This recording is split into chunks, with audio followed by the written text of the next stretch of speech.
अब बात करते हैं दूसरा टॉपिक, एसिड बेस टाइट्रेशन। ये हमने कवर कर लिया, ठीक है। आज का हमारा टॉपिक क्या होगा, non aqueous titration. Non aqueous titration का सबसे पहले, इससे पहले हमने पूरा अच्छे से देखा। जिन लोगों ने अभी नहीं देखा था, नहीं समझा, तो जाकर के वो यूट्यूब पे देखो, वहाँ पे आपको वीडियो मिल जाएगा, एसिड बेस टाइट्रेशन आपको समझ में आ जाएगा। दूसरा टॉपिक आज का हम स्टार्ट करते हैं, नॉन एक्वस टाइट्रेशन। ऑलरेडी मैंने एक्सप्लेन करके रखा है, आपको सिर्फ समझना है इसमें नॉन एक्वस टाइट्रेशन में होता क्या है। तो नॉन एक्वस टाइट्रेशन के लिए आपको स्क्रीन पे मैं शो कर रहा हूँ, ये आप देखो। तो आज का टॉपिक नॉन एक्वस टाइट्रेशन।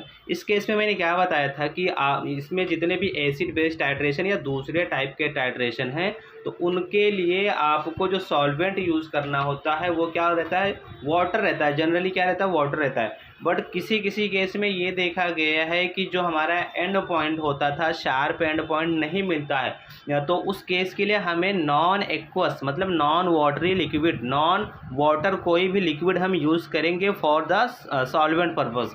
तो इस केस में वही लिखा हुआ है, most of the titration are perform in the aqueous medium, means water is used as solvent but in case of weak acid. याद रखना किस किस केस में आप ये यूज़ करोगे, नॉन एक्वस सॉल्वेंट आप कहाँ पे यूज़ करोगे, weak acid and weak bases. जब वीक एसिड या वीक बेस हमारे पास में रहेगा तो उस केस में हम जो सॉल्वेंट यूज़ करेंगे वो वाटर यूज़ नहीं करेंगे, वाटर के अलावा कोई अदर लिक्विड या अदर सब्सटेंस हम यूज़ करेंगे, ठीक है।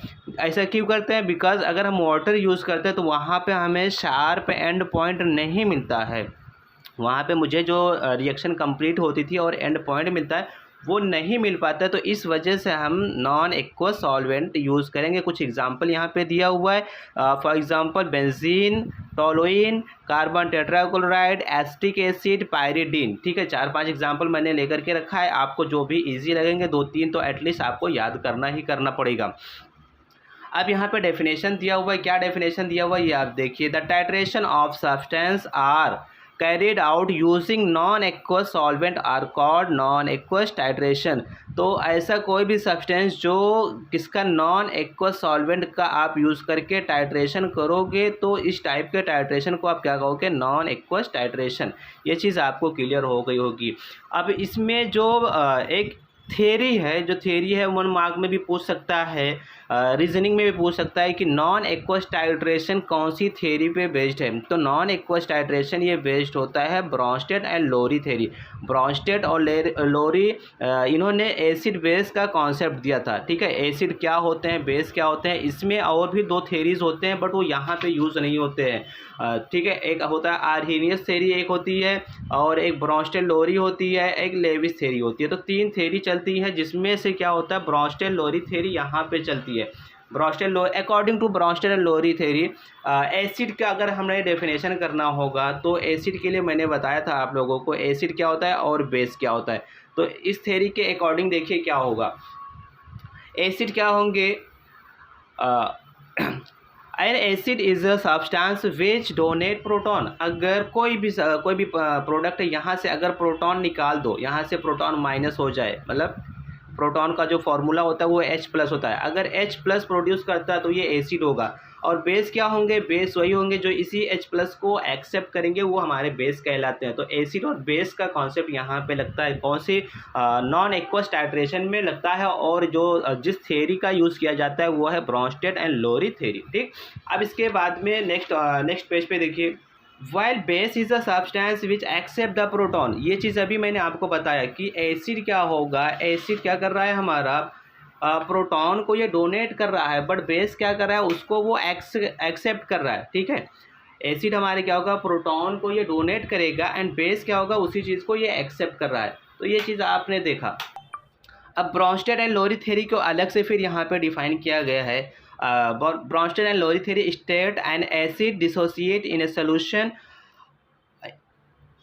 To give proton and form a conjugate base. देखो अब यहाँ पे क्या होगा, एक सोल्यूशन मान लिया गया कि एसिड अगर वाटर में डिज़ोल्व होता है या किसी भी सोल्यूशन में डिज़ोल्व होता है, तो उसमें क्या होगा, एक अलग से बेस बनाएगा, ठीक है। अगर एसिड ब्रेक डाउन हो रहा है, यहाँ पे देखिए एग्जांपल दिया हुआ है, अगर एसिड ब्रेक डाउन होगा तो जो दूसरे साइड में बनेगा वो कॉन्जुगेट बेस बनेगा। एसिड अगर क्या हुआ, ब्रेक डाउन हुआ तो किसमें एक प्रोटॉन देगा, मतलब एक प्लस आयन H प्लस देगा, बाकी जो भी बच गया वो क्या है, कॉन्जुगेट बेस। ऐसे बेस का डेफिनेशन क्या था, बेस प्रोटॉन को एक्सेप्ट कर रहा था, ठीक है ना, बेस प्रोटॉन को एक्सेप्ट कर रहा था। तो बेस अगर प्रोटॉन को एक्सेप्ट कर लेता है तो फिर ये न्यूट्रल बेस एस ये क्या बन जाता है, कॉन्जुगेट एसिड बन जाता है। बेस क्या थे, बेस प्रोटॉन को एक्सेप्ट कर रहे थे, एसिड क्या था, प्रोटॉन को डोनेट कर रहा था। याद रखना ये चीज़ है, ये है ब्रोंस्टेड एंड लोरी थ्योरी। उसके बाद में नेक्स्ट क्या दिया है, नीड या reason of non aqueous titration. Non aqueous titration की क्यों ज़रूरत पड़ती है, इसके कुछ देख लो रीज़न क्या है। When the analyte is too weak acid and too और टू वीक बेस। मैंने बताया यही पहले चीज़ स्टार्टिंग में ही कि जब हमारा एनालाइट की बात कर रहा है, एनालाइट क्या था, एनालाइट वो सोल्यूशन था जो आपने किसके अंदर लिया था, कॉनिकल फ्लास्क के अंदर लिया था। इसमें जो आपने फिल किया था वो एनालाइट था, ठीक है।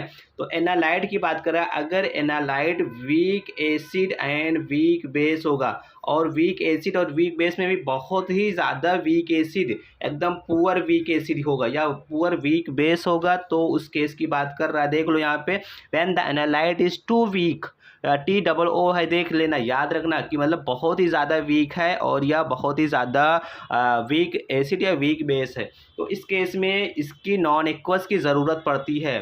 फर्स्ट नीड आपको पता चल गया, नीड या रीज़न, पहला रीज़न यहाँ से आप समझ सकते हो। दूसरा रीज़न क्या हो सकता है, व्हेन द रिएक्टेंट और product are insoluble in water. अब आपने जो भी सोल्यूशन लेकर के कोई भी रिएक्टेंट लिया होगा स्टार्टिंग में, तो क्या होगा, उसके साथ में आपने सॉल्वेंट अगर वाटर यूज़ करना चाहते हो, बट वो क्या है, वाटर में डिज़ोल्व नहीं हो रहा है, रिएक्टेंट उसके साथ में इनसॉल्युबल है, तो इस वजह से आपको वाटर के अलावा किसी और चीज़ को रेफरेंस देनी पड़ेगी, ठीक है। तीसरा point, when the reactant and product react with water. मान लो कि अब वो वाटर के साथ में ही रिएक्ट कर गया, तो उसका रिएक्शन चेंज हो जाएगा। किसके साथ में रिएक्ट कर रहा है, वाटर के साथ में भी रिएक्ट नहीं करना चाहिए वो वाटर के साथ में ना, उसके साथ में क्या, पहला इनसॉल्युबल इन वाटर, दूसरा क्या है, अगर रिएक्ट कर जा रहा है तो ये भी क्या है, इसकी वजह से भी हमें नहीं इसको चूज़ करना होता है, नॉन एक्वस सॉल्वेंट हमें चाहिए होता है, ठीक। When the titration in water does not allow A sharp end point. अब क्या होगा कि अगर आपने वाटर का यूज़ किया तो वाटर में अगर शार्प एंड पॉइंट नहीं आता है, तो जिसकी वजह से आपको वाटर के अलावा नॉन एक्वस सॉल्वेंट की ज़रूरत पड़ती है। तो आपने नीड अभी समझ लिया, ठीक है, ये नीड अभी था, यह रीज़न था। अब एडवांटेजेस देख लो एक बार फिर से। एडवांटेजेस क्या है, week acid and weak base give poor and point in aqueous titration, but in non aqueous titration they give good end point. देखो वीक एसिड और वीक बेस की बात यहाँ पे भी कर रहा है। वीक एसिड और वीक बेस क्या देते हैं, उनका एंड पॉइंट बहुत ही कैसा रहता है, पुअर रहता है, बट नॉन एक्वस में वो sharp end point, good end point आ जाता है। तो इस वजह से हम नॉन एक्वस सॉल्वेंट यूज़ करते हैं, किसके केस में, वीक एसिड और वीक बेस के केस में। दूसरा क्या, the substance which are poorly soluble in water but soluble in non aqueous titration, non aqueous organic solvent can be determine by the non aqueous titration. अब फिर वही बात कर रहा है कि अगर कोई चीज़, जैसा हमने क्या देखा था, वो वाटर में कैसा था, इनसॉल्युबल था। तो अगर वाटर में इनसॉल्युबल था, आपने यहाँ पे देखा फर्स्ट पॉइंट में आपने क्या देखा कि अगर वाटर में इनसॉल्युबल है तो आपको वाटर चूज़ नहीं करना है, नॉन एक्वस आप यूज़ कर रहे हो। तो नॉन एक्वस का यही तो फ़ायदा है कि नॉन एक्वस लेने से कि अगर कोई पुअरली सॉल्युबल था वाटर में, वो वाटर में नहीं सॉल्युबल था या इनसॉल्युबल था या पुअरली सॉल्युबल था, बट सॉल्युबल है किसके अंदर, नॉन एक्वस के अंदर वो सॉल्युबल है, ठीक है। वाटर में कैसा था, वो पुअरली सॉल्युबल है, बट अदर केस में वो कैसा है, स्ट्रॉन्ग सॉल्युबल है। तो इस केस में भी आप क्या करोगे, इसको यूज़ करोगे नॉन एक्वस टाइट्रेशन, यहाँ से आप इसको यूज़ कर सकते हो। उसके बाद में आप क्या देखोगे, द मिक्सचर ऑफ टू और मोर एसिड कैन बी एनालाइज। अब इस केस में आप दो या दो से ज़्यादा एसिड को भी एक साथ आप एनालिसिस कर सकते हो, मिनिमम 2 या उससे ज़्यादा उसको क्यों ऐसा इसीलिए आप कर सकते हो क्योंकि जितने भी आप उसमें मिक्सिंग लोगे, जितने भी एसिड का या किसी भी चीज़ का आपने मिक्सिंग किया, सबका सेपरेट सेपरेट एंड पॉइंट आएगा। ऐसा नहीं है कि एक साथ एंड पॉइंट, अगर एक साथ एंड पॉइंट आ जाता तो बहुत प्रॉब्लम भी हो सकती थी, बट सेपरेट सेपरेट आ रहा है तो हमें पता चल जाएगा कि भाई कब कौन सा रिएक्शन, कब सोल्यूशन का रिएक्शन और उसका कलर चेंज हो जा रहा है कब, तो इस तरीके से हम सबका एंड पॉइंट पता कर सकते हैं। इस तरीके से आपने इसके एडवांटेजेस देखे, बट इसके कुछ डिसएडवांटेजेस भी हैं, ठीक है। जहां एडवांटेजेस होता है वहां पे डिसएडवांटेजेस भी होते हैं। क्या दिया हुआ इस केस में disadvantages? Solvent use in non aqueous titration are costly. ये देखो वाटर क्या होता है, सबसे हमारे यहाँ पे क्या है, वाटर की मिनिमम कॉस्ट है, बट क्या होता है अगर आपने वाटर के अलावा कुछ और ही सॉल्वेंट यूज़ किया तो वो एक्सपेंसिव होगा, कॉस्टली होगा इन कंपेरिजन टू वाटर, ठीक है। Volatile solvent such as ammonia can pollute environment. अगर आपने अमोनिया यूज़ कर लिया या कुछ और ही आपने यूज़ कर रहे हो तो उसकी वजह से क्या हो रहा है, वो इन्वायरमेंट को ही पूरे क्या कर रहा है, पॉल्यूट कर देगा, पूरा प्रदूषित कर देगा, ख़राब कर देगा, बैड स्मेल आने लगेगी। अमोनिया का एक आपको एग्जांपल बताया था मैंने, एक बार फिर से बता देता हूँ कि जो पब्लिक वॉशरूम होते हैं तो वहाँ पे जो बैड स्मेल आती है वो due to the formation of ammonia, वहाँ पे यूरिया जो होता है वो अमोनिया में कन्वर्ट हो जाता है। तो इस वजह से क्या होता है, अमोनिया अगर हमारे सॉल्वेंट में भी रहा तो उसकी वजह से क्या होगा, वो प्रॉब्लम क्रिएट कर सकता है, पॉल्यूट हो जाएगा।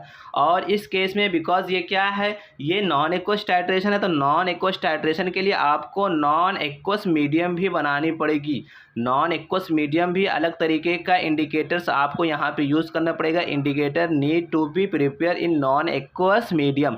नॉन एक्वस मीडियम के लिए आपको एक अलग तरीके का इंडिकेटर भी चाहिए होगा, वो नॉर्मल इंडिकेटर हम यूज़ नहीं कर सकते। तो ये इसके कुछ डिसएडवांटेजेस आपने देखे। अब एग्जांपल देखो, जैसे एफेड्रिन प्रिपरेशन, टेट्रासाइक्लिन और एंटीहिस्टामिनिक कोडीन फॉस्फेट, ये 3-4 एग्जांपल मैंने लेकर के रखा है।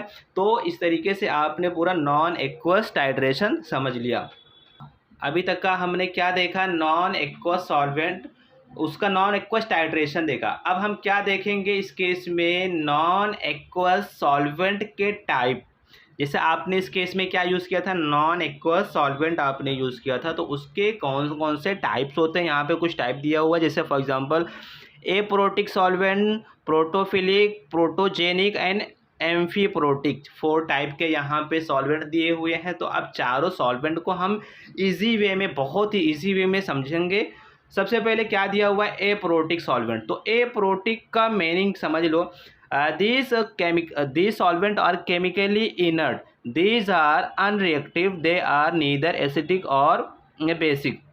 देखो ए मीन्स कहीं भी आ जाता है जनरली, तो ए मीन्स होता है कि एब्सेंट होना। ए मीन्स क्या होता है, जनरली कहीं भी वर्ड आता है तो ए मीन्स होता है एब्सेंट। तो इस केस में भी ऐसे याद रखना। तो किसका एब्सेंट होगा यहाँ पे, प्रोटिक मतलब प्रोटॉन, प्रोटिक मतलब प्रोटॉन। तो प्रोटॉन बिल्कुल ही एब्सेंट है, ऐसे याद रखो, इजी वे में समझा रहा हूँ। प्रोटॉन एब्सेंट है, दैट मीन्स ना प्रोटॉन कोई एक्सेप्ट करेगा, ना कोई प्रोटॉन कोई डोनेट करेगा, ना कोई किसी से लेगा, ना कोई किसी को देगा। तो ना किसी से कोई ले रहा, ना कोई किसी को दे रहा, इसका मतलब क्या, वो केमिकली इनर्ट है। वो इनर्ट मीन्स होता है इनएक्टिव। इनर्ट मीन्स क्या होता है, इनएक्टिव, केमिकली वो इनएक्टिव है। दूसरा वर्ड उसके लिए क्या आप यूज़ कर सकते हो, अनरिएक्टिव। रिएक्ट ही नहीं करेगा भाई, जब ना वो ले रहा ना दे रहा है तो कैसा बंदा भाई, एक्टिव ही नहीं है, रिएक्टिव ही नहीं है किसी भी तरीके से। फिर वही लाइन, फिर नेक्स्ट लाइन उसी तरीके से, नीदर एसिडिक नॉर बेसिक। जब प्रोटॉन लेगा ही नहीं, ना देगा ही, ना वो एक्सेप्ट करेगा, ना डोनेट करेगा, ना तो फिर वो किस टाइप का हुआ, ना वो एसिडिक हुआ ना वो बेसिक हुआ, ठीक है। दे डू नॉट एक्सेप्ट और डोनेट प्रोटॉन, वही सारी चीज़ें लिखी हुई हैं, बट क्या हुआ कई लाइन में उसको लिख दिया गया है ईजी करने के लिए, बाकी का कुछ नहीं, ठीक। तो ये आपने देखा। उसके बाद में they have low dielectric constant, इनका जो डाई इलेक्ट्रिक कॉन्स्टेंट होता है वो बहुत ही लो होता है। जैसे इसमें एग्जांपल दिया बेंजीन, क्लोरोफॉर्म, टोलुइन, ये आप याद रखो, ए प्रोटिक का इजी वे में समझाया। दूसरा क्या है, प्रोटोफिलिक।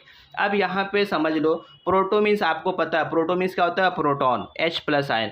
तो the word protophilic stand for the proton lover. Philic means कहीं भी वर्ड आएगा तो याद रखना, लवर, उसको अट्रैक्ट करना, उसको पास बुलाना, तो फिलिक इसीलिए यहाँ पे यूज़ होता है, ठीक है।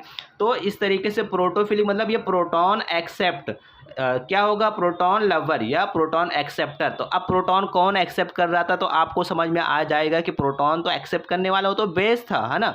अभी आपने ब्रॉन्स्टन लोरी में समझा प्रोटॉन को एक्सेप्ट करने वाला कौन था, वो बेस था। तो इस तरीके से जो प्रोटोफिलिक सॉल्वेंट होंगे वो बेसिक नेचर के होंगे। इस तरीके से आपको ये सारी चीज़ें क्लियर हो गई कि प्रोटोफिलिक और बेसिक नेचर का है। Next line, they are use to dissolve acidic analyte. अब हमने देखा कि सॉल्वेंट हमारा क्या है, बेस है।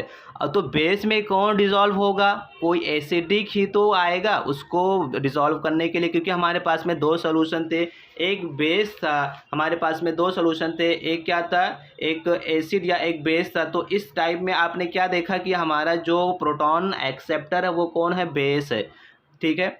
तो बेस को न्यूट्रलाइज करने के लिए आप कोई एसिड यूज़ करोगे, ठीक है। यहाँ पे वही यहाँ पे लिखा है, they are use to dissolve acidic analytes. Acidic analyte को डिज़ोल्व करने के लिए ये यूज़ होगा। They possess a high affinity for the proton. ये प्रोटॉन को एक्सेप्ट करने का बहुत ज़्यादा इनके पास में हाई एफिनिटी होती है, ठीक है। तो इस तरीके से प्रोटॉन को वो एक्सेप्ट कर सकते हैं। अब प्रोटॉन को एक्सेप्ट करने वाला आपको पता है वो बेसिक नेचर का होगा, आपको क्लियर करवा दिया मैंने। For example pyridine, amine etcetera, ठीक। अब प्रोटोजेनिक एक और आता है, प्रोटोजेनिक। प्रोटोजेनिक में आप क्या समझोगे, the word protogenic stand for proton generator. याद रखो, प्रोटो मीन्स होता है प्रोटॉन H+, जेनिक मतलब उसको जनरेट करने वाला, जनरेटर, ठीक है, उसको पैदा करने वाला।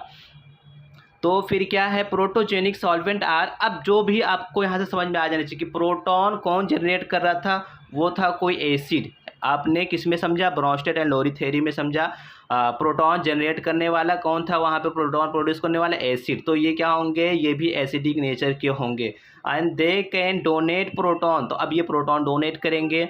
दे आर यूज टू डिज़ोल्व। अब ये क्या है, आपने देखा कि ये एसिडिक नेचर का है, तो इस एसिडिक नेचर वाले के पास में कौन आएगा, कोई बेसिक सोल्यूशन ही आएगा, है ना। उसके जस्ट अपोजिट आप पढ़ते चले जाओ, जो अभी से ये बिल्कुल जस्ट उसके अपोजिट है जो अभी हमने देखा।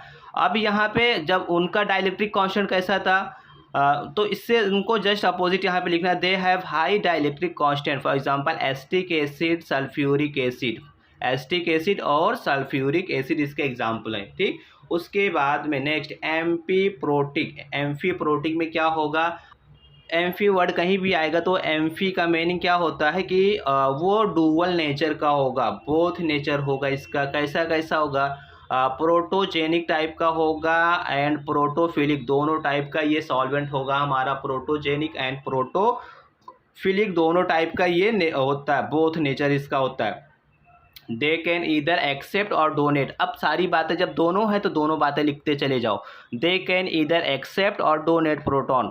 This solvent behave as acidic as well as basic. दोनों तरीके से ये काम करेगा, ठीक है। एसिड और बेस की तरीके से, दोनों तरीके से ये सॉल्वेंट काम करते हैं, क्योंकि इनका नेचर कैसा है, डुअल नेचर है। आपने पहले देख लिया हेडिंग में ही। फॉर एग्जांपल अब ऐसे कौन कौन से सॉल्वेंट होते हैं, तो वाटर भी एक टाइप का है। वाटर देखो, वाटर तो ये एक्वस हो गया। नॉन एक्वस में बात करेंगे तो एल्कोहल और ये वीक ऑर्गेनिक एसिड और भी बहुत सारे होते हैं। तो इस तरीके से आज हमने नॉन एक्वस टाइट्रेशन देखा, और नॉन एक्वस टाइट्रेशन के साथ साथ में उसमें यूज़ होने वाले सॉल्वेंट को भी देख लिए। तो ये हमारा क्या हो गया, नॉन एक्वस टाइट्रेशन कंप्लीट हो गया। इसमें हाँ एक दो टॉपिक और आते हैं, कुछ इफेक्ट आते हैं बाद में, उसको मैं और डिटेल में बता दूंगा।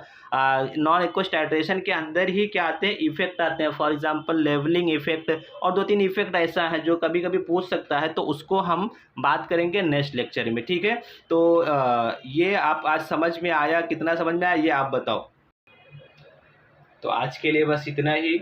कैसा लगा लेक्चर आप लोग कमेंट में ज़रूर लिखें, लाइक करें, शेयर करें, सब्सक्राइब करें। और नेक्स्ट हमारी जो आने वाली वीडियो होगी इसी चैप्टर को लेकर के रहेगी।